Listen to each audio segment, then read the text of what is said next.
বটদ্ৰৱাত যি একাংশ জনতাই উত্তেজিত জনতাই বটদ্ৰৱা থানা জ্বলাই দিছে, বিভিন্ন আসবাবপত্ৰ জ্বলাই দিছে, আৰক্ষীৰ লোকক যি আক্ৰমণ কৰিছে তাক আমি উত্তৰ পূৰ্বাঞ্চল সংখ্যালঘু ছাত্ৰ সন্থাই গৰিহণা দিছোঁ।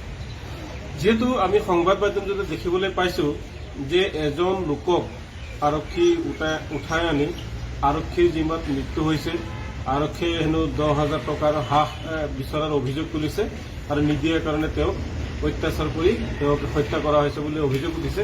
গতিকে দুয়োটা বস্তু ইয়াত তদন্ত হ'ব লাগে। থানা জ্বলাই দিয়া এজনে হাৰি যাব নালাগে, আৰু যদি সঁচাকৈয়ে আৰক্ষীৰ জালত মানুহৰ মৃত্যু হৈছে সেইটো তদন্ত হ'ব লাগে।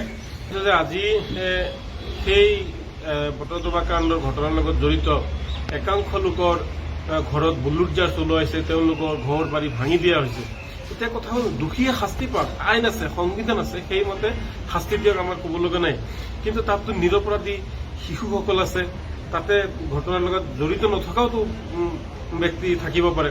গতিকে সেইসকল শিশুৰ ভৱিষ্যত কি হ'ব, তেওঁলোকে ৰাতি ক'ত থাকিব, তেওঁলোকে ক'ত যাব, কি কৰিব। গতিকে প্ৰশাসনে ঘৰ বাৰী ভাঙি দিয়াটো, নষ্ট কৰাটো আমি ভাল পোৱা নাই। আমি আশা কৰিছোঁ যে ঘৰ বাৰী ভাঙি দিব নালাগে, যিসকল দোষী তেওঁলোকক কঠোৰৰ পৰা কঠোৰ শাস্তি দিয়ক, আমাৰ ক'ব লগা নাই। কিন্তু ঘৰ বাৰী ভাঙি দিয়াটো ই আইনৰ বহিৰ্ভূত কাম হোৱা বুলি আমাৰ ধাৰণা হৈছে।